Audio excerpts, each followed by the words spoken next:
बेपनाह मोहब्बत भाग 7। तो दोस्तों, कैसे हो आप सभी। उम्मीद करती हूँ कि सभी अच्छे होंगे फ्रेंड्स। तो पिछले भाग में हमने पढ़ा कि सिंघानिया परिवार मंदिर के लिए निकल गया। अब आगे। अरे श्वेता, जल्दी करो, गाड़ी वाला आता ही होगा। सबको बोलो आधे घंटे में रेडी होकर बाहर आएं। सभी तैयार हो चुके थे। दादी, अहाना कहाँ है? रोशन ने इधर उधर देखते हुए कहा। वो नहीं आएगी, उसकी तबीयत खराब है और मैं नहीं चाहती कोई कलेश हो उसकी वजह से। तभी सामने एक गाड़ी आकर रुकी। विक्रम उतर कर आया। चलिए साथ साथ चलते हैं, सफ़र थोड़ा लंबा है, सोचा क्यों ना साथ साथ में चले। हसीना ने आते हुए कहा। हाँ चलिए। अरे अहाना नहीं है? अविनाश ने इधर उधर देखते हुए कहा। हाँ, उसकी तबीयत ठीक नहीं है। क्या तो उसे अकेला छोड़कर सभी निकल रहे हो आप लोग? अविनाश ने अजीब तरीके से कहा। नहीं, थोड़ी बहुत ख़राब है तबीयत, अकेले रह लेगी। अरे नहीं, उसे भी लेकर चलते हैं, वो ज़बरदस्ती करने लगा। ठीक है दादी, मैं लेकर आता हूँ, रोशन ने कहा। सुनो रोशन, अच्छे से तैयार होने के लिए बोलना, श्वेता जी ने धीरे से कहा। अहाना अहाना लेकिन भाई मैं कैसे कैसे क्या मेरे साथ चलो? जी भाई चलो, तुम्हें भी चलना है, जल्दी रेडी होने जाओ और हाँ, अच्छे से तैयार होना, समझी? मैं यहीं हूँ। जी भाई। अहाना कमरे में आई। रेड पटियाला सूट, हाथों में चूड़ियाँ, माथे पर काले रंग की बिंदी थी, बहुत प्यारी लग रही थी। पूजा और नंदनी ने देखा तो जलने लगी। चलो बेटा हमारे साथ बैठो, दादी ने अहाना को देखकर कहा। अरे नहीं नहीं, हमारे साथ बैठ जाएगी नंदनी। चलो बेटा तुम भी बैठो, हसीना जी ने दांत दिखाते हुए कहा। दादी कुछ नहीं बोल सकती थी, उन्होंने भी भारी मन से हामी भरी। हाँ चलो बेटा। अहाना पीछे बैठ गई, साथ में नंदनी भी बैठ गई और हसीना जी भी। उनके पति कहीं बाहर गए हुए थे तो वो यहाँ नहीं आ पाए थे। सभी निकल गए। अविनाश ड्राइविंग कर रहा था। उसकी नज़र बार बार अहाना पे जा रही थी। अहाना खिड़की के बाहर देख रही थी। वो जानती थी अविनाश उसे ही देख रहा था। उसके गंदे इरादे उसने सगाई के दिन ही जान लिए थे। 4 घंटे का सफ़र था। सभी पहुंच चुके थे। सभी ने नीचे झील के पानी से हाथ पैर धोए, सिर पर पानी छिड़का और पहाड़ पर चढ़ने लगे। मंदिर ज़्यादा ऊपर नहीं था, लेकिन उससे भी ऊपर महाकाल जी का मंदिर था। वहाँ जाना थोड़ा मुश्किल था, लेकिन कहते हैं जो मांगो वहाँ मिल जाता है। अहाना वहाँ जाना चाहती थी। सभी मंदिर पहुँचे। वहाँ पहले से पूजा हो रही थी और साथ में हट्टे कट्टे 2 बॉडीगार्ड भी खड़े थे। सामने वीर प्रताप सिंघानिया और उनकी फैमिली पूजा करा रहे थे। थोड़ी देर में पूजा संपन्न हुई। पूजा ने जैसे ही आदित्य को देखा, उसका मन नाचने लगा। वो खुश हो गई। लेकिन तेरा तो पहले से बॉयफ्रेंड है, फिर तू इसे क्यों लाइन मार रही है? नंदनी ने कहा। अरे अगर पट जाए तो अपने लंगूर बॉयफ्रेंड से पीछा छुड़ा लूँगी इसके लिए। ओह, तो तू कौन सा सिंड्रेला है, तुझसे नहीं पटेगा, भूल जा, नंदनी ने हंसते हुए कहा। अच्छा देखती हूँ, नंदनी ने कहा। सभी लोग ऊपर आ चुके थे। अहाना पीछे खड़ी थी। वीर प्रताप जी और आदित्य उठे। सैल जी और दादी दोनों पूजा करने माता की गर्भगृह में चली गई। आदित्य बाहर आया। सर, क्या हम भी माता के दर्शन कर लें? तेजपाल सिंह, आदित्य के बॉडीगार्ड, ने कहा। हाँ श्योर, जाओ। तेजपाल और शेर सिंह दोनों माता जी के दर्शन करने लगे। आदित्य ने फ़ोन निकाला और देखने लगा। पायल की छमछम ने उसका ध्यान खींच लिया। सामने अहाना आ रही थी। आदित्य बस उसे देखता रहा। पता नहीं क्यों आज आदित्य की नज़र उससे हट ही नहीं रही थी। धड़कन बहुत तेज़ हो गई थी। अहाना सामने से गुजरी। उसका दुपट्टा उसके फेस से होकर निकला। सभी पूजा करने लगे। पंडित जी अहाना को टीका लगा रहे थे। तभी सैल जी ने आदित्य को टीका लगवाने को कहा। अहाना और आदित्य एक साथ खड़े थे। पंडित जी ने पहले आदित्य को फिर अहाना को तिलक लगा दिया। दोनों एक साथ झुके पैर छूने के लिए। अहाना ने आदित्य को देखा और आदित्य ने अहाना को। आप दोनों की जोड़ी हमेशा बनी रहे, हमेशा खुश रहिए, सौभाग्यवती भव। दोनों ने एक दूसरे को देखा। हम दोनों पति पत्नी नहीं हैं पंडित जी, अहाना ने कहा। कोई बात नहीं बेटा, नहीं हो तो बन जाओगे, भगवान जोड़ी बनाए रखे, बोलकर वो चले गए। अहाना वहाँ से आ गई। आदित्य अपने डैड के पास चला गया। डैड, यहाँ ऊपर एक महाकाल का मंदिर है, सुना है वहाँ सारी मन्नतें पूरी होती हैं। डैड, क्या सच में यहाँ ऐसा होता है? हाँ बिल्कुल बेटा। ओके, मुझे जाना है। हाँ जाओ, हमने तुम्हें वही मांगा था, बड़ी मिन्नतों के बाद तुम आए हो हमारी लाइफ में, उन्होंने मुस्कुराकर कहा। अहाना भी वहाँ जाना चाहती थी। उसने दादी से पूछा, उन्होंने भी हाँ कहा। नंदनी, अविनाश, पूजा, विक्रम सेल्फी लेने में बिजी थे। अहाना धीरे धीरे सीढ़ियाँ चढ़ रही थी। आदित्य ने देखा, आदित्य भी चढ़ने लगा। दोनों वहाँ पहुँचे एक साथ। अहाना पूजा करने लगी। आदित्य को कुछ पता नहीं था कैसे क्या करना है, तो वो चुपचाप उसे देखता रहा। अहाना ने देखा, क्या हुआ, आपको कोई प्रॉब्लम है? अहाना ने आदित्य को देखकर कहा, एक्चुअली मुझे नहीं पता यहाँ पूजा कैसे करना है। अहाना को कुछ समझ नहीं आया। ठीक है, आप मेरा हाथ पकड़ लो, क्योंकि मेरे पास सब कुछ एक एक है और दादी कहती हैं हाथ पकड़ने से आधा आधा फल मिलता है। आदित्य ने उसके मासूम चेहरे को देखा। बोलते हुए बहुत मासूम लग रही थी।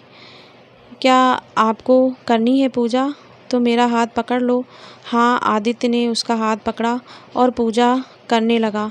दोनों ने पूजा किया और अपनी अपनी मन्नतें मांगने लगे। अहाना सबके पास आई। तभी अविनाश आया। अरे अहाना जी, एक सेल्फी लेते हैं साथ में। जी नहीं, मुझे फ़ोटो खिंचवाना पसंद नहीं, बोलकर वो अब अहाना दादी के पास खड़ी हो गई। कुछ दूर में खड़ा सिंघानिया परिवार बातें कर रहा था, लेकिन आदित्य का ध्यान सिर्फ अहाना पे था। हम लोग थोड़ी देर यहाँ बैठ जाते हैं, श्वेता जी ने कहा। हाँ, मुझे भी लगता है। थोड़ी देर दूर में एक ढाबा है, जिन्हें भूख लगी है तो चलिए, विक्रम ने कहा। नंदनी, पूजा, अविनाश, विक्रम सभी जाने लगे। अहाना तू भी चल ना, रोशन ने कहा। नहीं भाई, मुझे भूख नहीं लगी, आप लोग जाएं। दादी, श्वेता सब लोग बैठकर बातें करने लगी। अहाना भी कुछ दूर में बनी बेंच पे बैठ गई। सामने एक झील था, बहुत ही सुंदर, चारों तरफ फैला हुआ फूलों की क्यारियाँ, बेहद मनमोहक दृश्य था। अहाना बैठी हुई मनमोहक दृश्य देखे जा रही थी। सुनो, पीछे से आवाज़ उभरी। जी, सामने आदित्य खड़ा था। क्या तुम अपना दुपट्टा हटाओगी?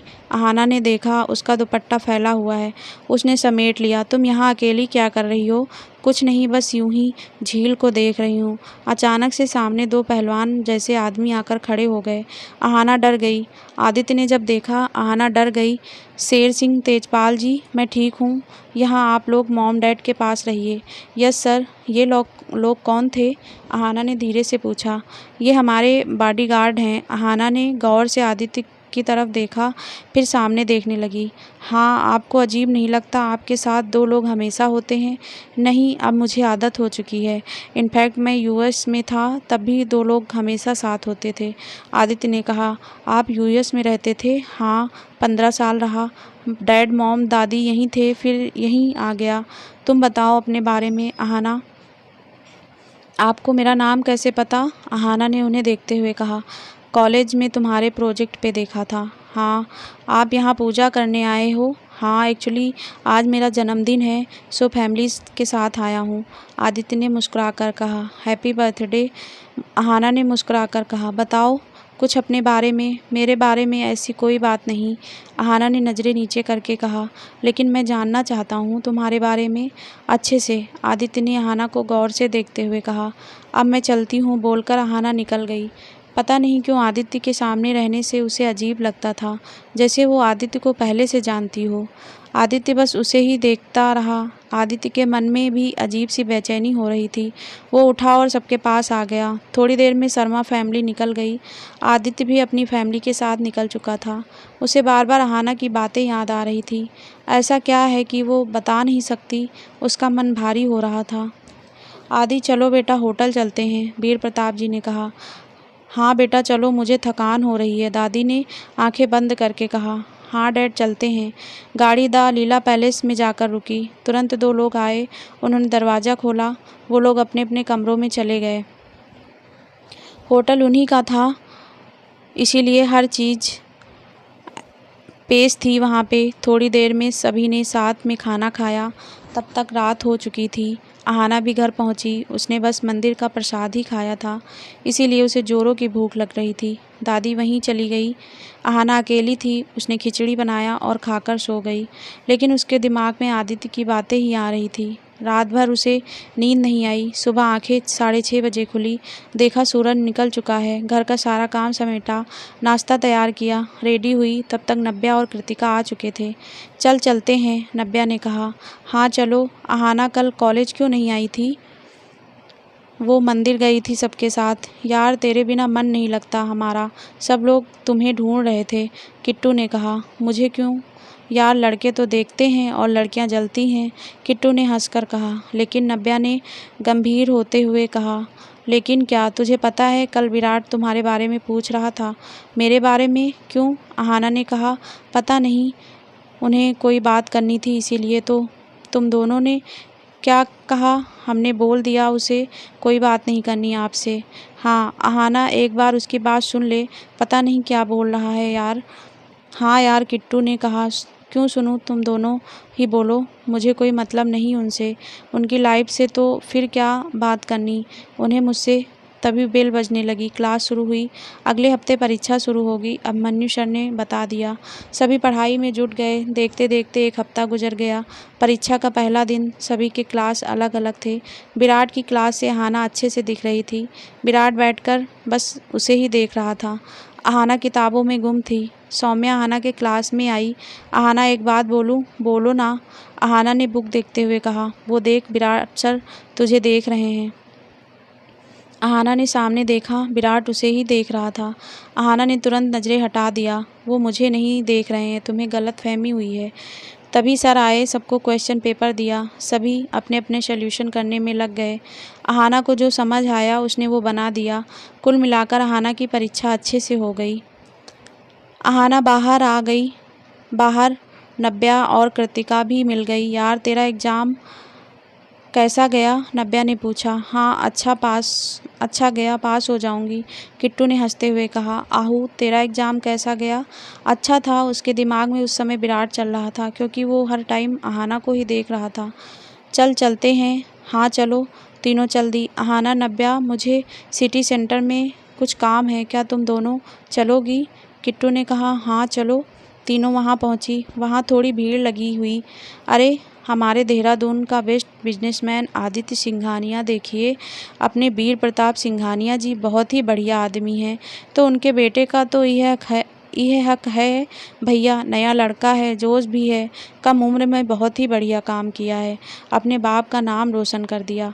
दर्जी बोले जा रहा था। भैया, मैंने सूट दिया था बनने को, बन गया? कृतिका ने कहा। जी बहन जी, बन गया। ई लियो, एकदम मस्त हो गया। तीनों निकल गई। अहाना बाहर आ रही थी कि सामने से आदित्य आता हुआ दिखाई दिया। ग्रे सूट में वो बहुत हैंडसम लग रहा था। बालों को सेट कर लिया था और हाथों में महंगी घड़ी, बहुत हैंडसम लग रहा था। आदित्य ने मुस्कुराकर अहाना को देखा। अहाना भी खुश हो गई। आदित्य अहाना के सामने आया। कुछ दूर आदित्य के दोनों बॉडीगार्ड भी थे। कैसी हो? आदित्य ने मुस्कुराकर कहा। आदित्य बहुत ज़्यादा खुश था। हाँ ठीक हूँ, आप कैसे हो? अहाना ने कहा। अहाना का दिल बहुत बेचैन उठा था। नव्या और कृतिका कुछ दूर में खड़ी थी। उन्होंने जब देखा तो देखती रह गई। तुम यहाँ क्या कर रही हो? आदित्य ने अहाना को देखते हुए कहा। कुछ नहीं, बस फ्रेंड के साथ आई थी। हाँ, आदित्य उसे देखता रहा। आप, मेरी एक मीटिंग है। अहाना, चलें? नव्या ने सामने आकर कहा। हेलो मिस्टर आदित्य, नव्या और कृतिका ने साथ में कहा। हेलो, कैसे हो आप? मैं ठीक हूँ, आप दोनों कैसी हो? अरे हम दोनों ठीक हैं, एकदम बढ़िया। तो चलें, हम लोग लेट हो जाएंगे, अहाना ने दोनों को कहा। तीनों निकल गई। आदित्य मुस्कुराता हुआ अहाना को देखता रह गया।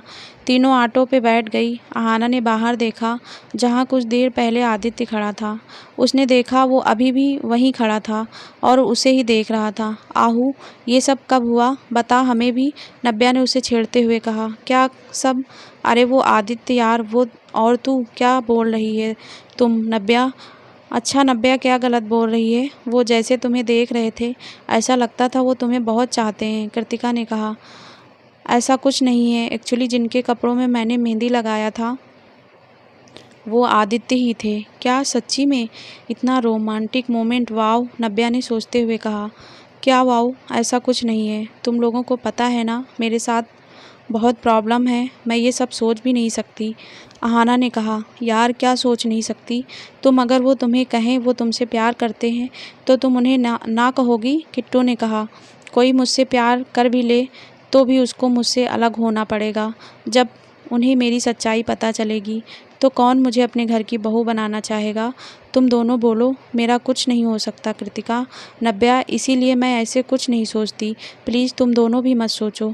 अहाना प्लीज़ अपने दिमाग से ये सब निकाल दे। दिमाग से निकलने से क्या होगा नव्या? सच्चाई नहीं बदल सकती ना। अहाना चुप हो गई, उसकी आंखों में आंसू भर गए। ठीक है, अब मैं चलती हूँ, कल छुट्टी है, परसों फिर से एग्ज़ाम है, अहाना ने कहा। हाँ बाय। किट्टू और नव्या भी अपने अपने घर निकल गई। अहाना घर आ गई, कमरे में बैठ गई। कोई रिश्ता नहीं था उसका, अभी दोस्ती भी नहीं हुई थी, लेकिन उसके दिमाग में बार बार आदित्य ही आ रहा था। वहाँ मीटिंग में बैठा हुआ आदित्य भी बार बार अहाना को ही सोच रहा था। अहाना का मासूम सा चेहरा बार बार उसके सामने आ रहा था। मिस्टर सिंघानिया। हाँ यस, आपका एक इंटरव्यू लेना है, क्या ले सकता हूँ? हाँ सर। आप अपनी कामयाबी का श्रेय किसे देना चाहेंगे? मेरी फैमिली, मेरे मॉम डैड ने मुझे हमेशा सपोर्ट किया। हमेशा उन्होंने मुझे जितना है उसमें खुश रहना सिखाया, जबकि उन्होंने मुझे कभी किसी चीज़ की कमी नहीं होने दी। मेरी दादी, उन्होंने मुझे हार और जीत दोनों में खुश रहना सिखाया। सर कुछ पर्सनल सवाल? हाँ पूछिए। क्या आपकी लाइफ में कोई है? मतलब आप 27 ईयर के हो चुके हैं, तो आप शादी कब कर रहे हैं? अभी तो ऐसा कुछ नहीं है। सर आपकी लाइफ में कोई है? आदित्य की आंखों के सामने अहाना का चेहरा घूमने लगा, उसका मुस्कुराता चेहरा। वो चुप हो गया, उसके चेहरे पर मुस्कान आ गई। तभी आदित्य का फ़ोन बजा। Excuse me. हाँ डैड। हाँ मैं आ रहा हूँ, इट्स अर्जेंट बोलकर वो निकल गया। अहाना न्यूज़ चैनल देख रही थी, साथ में आदित्य का इंटरव्यू। पता नहीं, दिल बहुत घबरा रहा था। अहाना खाना खा बेटा? हाँ दादी। खाना खाकर वो सो गई। डैड दादी ठीक हैं ना? क्या हुआ था उन्हें? आदित्य ने कहा। कुछ नहीं बेटा, मैं ठीक हूँ, बेकार में मेरी बहू परेशान हो जाती है। दादी बेड पे लेटी हुई थी। आदित्य माँ जी ने कहा, माँ जी ने आज 4 मिठाई एक साथ खाई है, इनका बीपी हाई हो गया है। बेटा मैं बहुत डर गई थी। अरे बहू पोते ने इस घर का नाम रोशन किया है, इसीलिए खाए लड्डू। दादी आपको डॉक्टर ने मना किया है, प्लीज़ आप अब ऐसा कुछ भी नहीं करेंगी, प्रॉमिस कीजिए। आदित्य ने झूठा गुस्सा दिखाते हुए कहा। अच्छा ठीक है, नहीं करूँगी, मैंने आपको प्रॉमिस करने के लिए कहा है ना। अच्छा बाबा प्रॉमिस। लेकिन क्या? दादी ने सोचते हुए कहा। जिस दिन तेरी बीवी आएगी उस दिन खिला देना। सभी हंसने लगे। हाँ माँ जी, खा लीजिएगा। कविता खाना लगाओ। जी दादी। सभी खाना खाने बैठ गए। सुबह सुबह आदित्य जॉगिंग के लिए निकल गया। अहाना उठी, नहा धोकर नाश्ता बनाया। आज पूर्णमासी था तो दादी के साथ मंदिर चली गई। दादी के साथ पैदल ही जा रही थी, रास्ते में अविनाश मिल गया। वो बस अहाना को ही देखे जा रहा था। अरे दादी जी, आप पैदल कहाँ जा रही हो? वो बेटा हम लोग मंदिर जा रहे हैं, आइए ना हम छोड़ दें। नहीं नहीं, हम चले जाएंगे। नहीं दादी जी, एकदम नहीं, चलिए प्लीज़। ज़बरदस्ती उसने गाड़ी में बिठा लिया। अहाना जी, बहुत जल्द तुम्हारे ये सुंदर सुंदर कोमल हाथ मेरे हाथ में होंगे। जाने मन तुम्हें बीबी बनाऊंगा, बस देखती जाओ। अविनाश मन में ही मन सोच रहा था, लेकिन अहाना के मन में आदित्य चल रहा था और आदित्य के दिमाग में अहाना। दोनों की नई शुरुआत हो रही थी। दादी और अहाना मंदिर पहुँचे, उन्होंने पूजा किया और घर चले आए। अहाना बेटा। जी दादी। बेटा तुम्हारे लिए कान में छोटे छोटे झुमके बनवाए हैं, ले पहन ले। नहीं दादी, सबको बुरा लगेगा, मुझे नहीं चाहिए। लगने दे बुरा, उनके पैसे नहीं लगे हैं, इसमें तुम्हारे दादू के पैसे हैं। मेरे 3 पोती हैं, दोनों के लिए किया है तो तुम्हारे लिए भी करूँगी ना। चुपचाप पहनो। जी दादी माँ। दादी मैं खाना निकालती हूँ। हाँ मैं आती हूँ। दोनों ने खाना खाया। आज एग्ज़ाम है। अहाना रेडी होकर कॉलेज निकली। दरवाजे पर ही विराट मिल गया। अहाना, मुझे कुछ बात करनी है, माफ़ कीजिएगा, मुझे आपसे कोई बात नहीं करनी। अहाना जल्दी से क्लास में घुस गई। थोड़ी देर में एग्ज़ाम स्टार्ट हुआ। अहाना ने आंसर शीट दिया और बाहर निकल गई। अहाना कैसी है? नव्या ने कहा। हाँ ठीक हूँ। कुछ हुआ है क्या? अहाना तू उदास क्यों है? किट्टू ने पूछा। अहाना ने विराट वाली बात दोनों को बता दी। यार एक बार सुन ले, वो क्या बोल रहा है? तुम दोनों जानती हो ना लावण्या ने मुझे कितना जलील किया है। ठीक है, मैं घर जा रही हूँ। अहाना के सिर में बहुत ज़्यादा दर्द होने लगा था। तो दोस्तों ये पार्ट यहीं समाप्त होता है और नेक्स्ट पार्ट जल्दी हमारे चैनल पर अपलोड होगा। उम्मीद करती हूँ कि आप सभी को ये पार्ट भी पसंद आएगा। तो please friends, please like share करना और हमारे चैनल को सब्सक्राइब करना। आप सभी का दिल से बहुत बहुत धन्यवाद दोस्तों।